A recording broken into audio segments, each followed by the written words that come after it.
டேய் இப்போ எதுக்குடா அவர் வர சொல்லியிருக்காரு? தெரிலடா. ஆனா இந்நேரத்துக்கு ஃபோன் பண்ணி வர சொன்னார்னா ஏதாச்சும் முக்கியமான விஷயமா தான் இருக்கும். டைம் என்ன? 11 ஆகுது. இவ்வளோ டைம் ஆயிடுச்சா?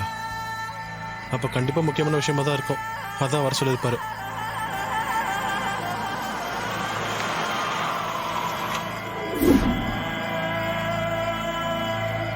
வணக்கம் சார். வணக்கம் சார். வணக்கம். என்ன சார் திடீர்னு ஃபோன் பண்ணி எங்களை பார்க்கணும்னு சொன்னீங்க? ஒரு விஷயம் இருக்கு, அதனால தான் கால் பண்ணேன். என்ன சார் விஷயம்? நம்ம எல்லாருக்கும் பாஸ் ஒருத்தர் இருக்காருல்ல, அவர் ரெட்டுன்னு தான் கூப்பிடுவோம், தெரியும்ல? ஆமா சார், நாங்க கூட இது வரைக்கும் அவரை பார்த்ததே இல்லை. எங்களுக்கும் அவரை பார்க்கணும்னு ஆசையா தான் இருக்கு. நாம பார்க்கணும்னு நினைக்கிறப்பெல்லாம் அவரை பார்க்க முடியாது. அவர் பார்க்க நினைச்சாதான் நாமளே பார்க்க முடியும். நமக்கு எல்லாமே அவர்தான். அவரை வச்சுதான் மொத்த நெட்வொர்க்குமே இயங்கிக்கிட்டு இருக்கு. சரிங்க சார், இப்போ என்ன விஷயமா எங்களை வர சொன்னீங்க அதை சொல்லுங்க சார். பாஸ் உங்களை பார்க்கணும்னு சொன்னாரு.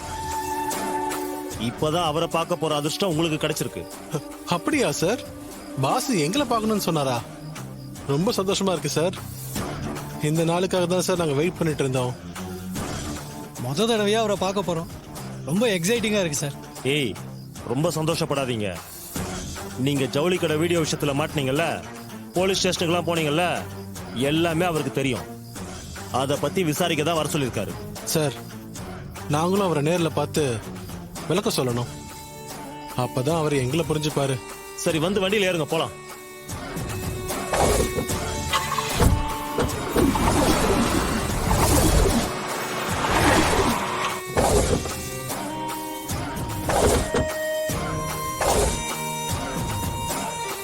ஏய், சார் அங்கதான் இருக்காரு, போய் பாருங்க.